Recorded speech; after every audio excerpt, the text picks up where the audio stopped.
الله لا إله إلا هو الحي القيوم لا تأخذه سنة ولا نوم له ما في السماوات وما في الأرض من ذا الذي يشفع عنده إلا بإذنه يعلم ما بين أيديهم وما خلفهم ولا يحيطون بشيء من علمه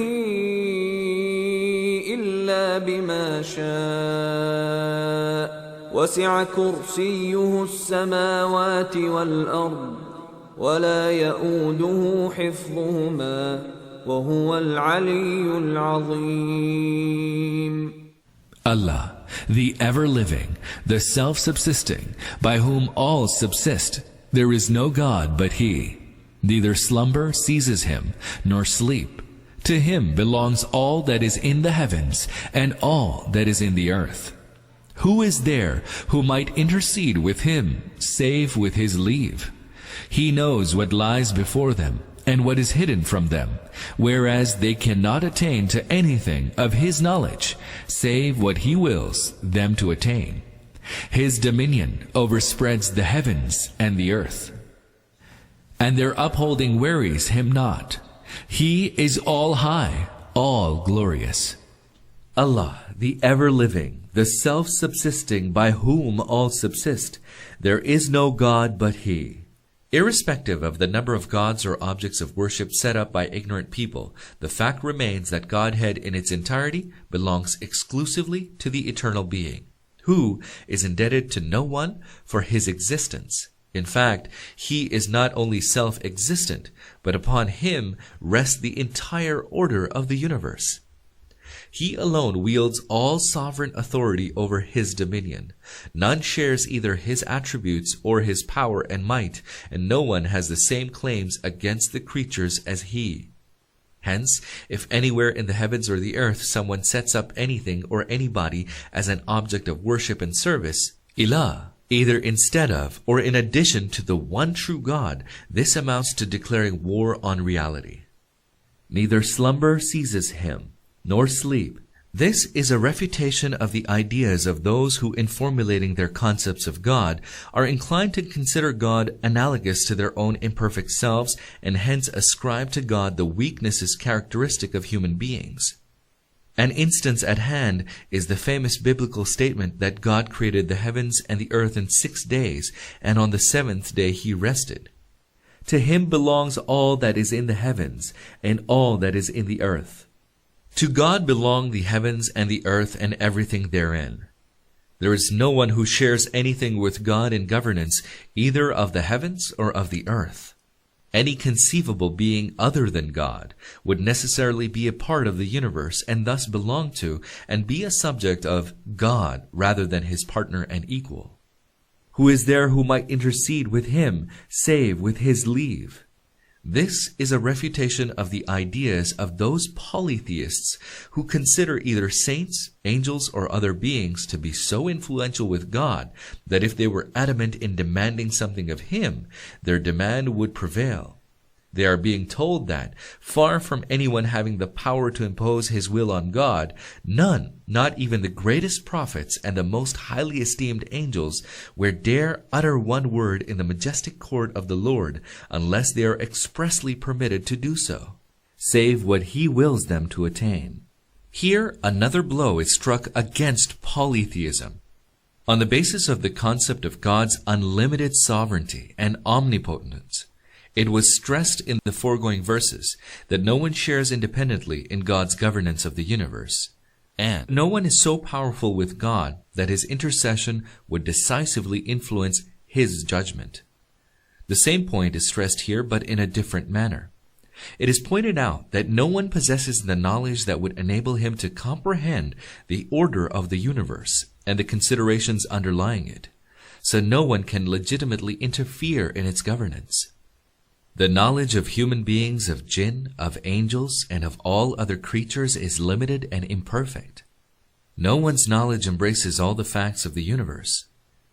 If someone did have the right to interfere even in only a part of the universe, and if his suggestions were of necessity to be put into effect, the entire order of the universe would be disrupted.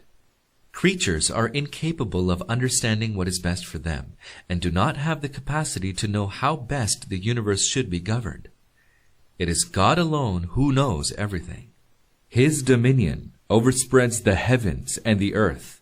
The Arabic term KURSI signifies sovereignty, dominion, and authority. The word KURSI has been variously interpreted by Muslim scholars. The literal meaning is obvious. It signifies that which one sits on. Scholars have differed, however, as to whether the word has been used in the Quran literally or figuratively.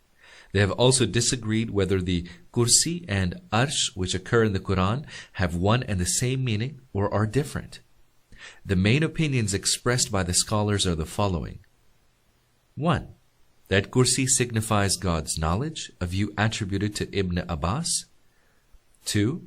That is identical with Arsh, throne, a view attributed to Hassan al-Basri. 3. That it signifies God's power. 4. In opposition to such views, a large number of scholars insist that KURSI should be considered a reality rather than be understood figuratively. In addition to many earlier scholars, this view was vigorously championed by Ibn Taymiyyah.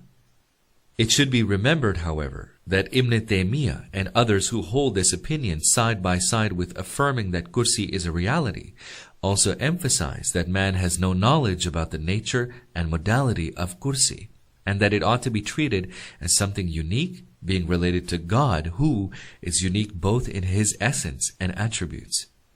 It is interesting to note that Sayyid Qutb, martyred 1386 after Hijri, a contemporary of Maududi and one of the most influential Islamic thinkers of our time, has interpreted the verse exactly as Maududi did. He is all high, all glorious. This verse is generally known as the verse of the throne, and it provides in one piece a knowledge of God without parallel. The question that arises here is, what is the occasion for describing the Lord of the universe and his attributes? In order to appreciate this, one should rehearse the discourse beginning with verse 243 and continuing up to this point. In this discourse, the believers were urged to strive with their lives and belongings to establish the true faith, and were warned to get rid of the weaknesses which had characterized the conduct of the Israelites. A fundamental fact about war, that victory and success do not depend upon superiority in either numbers or weapons, was then indicated. They depend rather on faith, fortitude, discipline, and firm resolution. Thereafter, the divine wisdom underlying fighting was disclosed, namely that God removes one set of people by means of another in order to maintain the good administration of the world. For were one group's dominance to be assured in perpetuity, the lives of all other human beings would become miserable. This was followed by the clarification of a misunderstanding which often arises in the minds of ignorant people. This misunderstanding arose from the false assumption that God has sent his prophets so that all diversity and disagreement might come to an end. The people who accepted this premise, however, saw considerable diversity and disagreement, and were aware that falsehood existed side by side with truth. They were agitated by the thought that this state of affairs might suggest helplessness on God's part, that he had failed to stamp out the evils he wanted to. In reply to this, it was pointed out that it was not God's will to compel all human beings to follow one and the same way.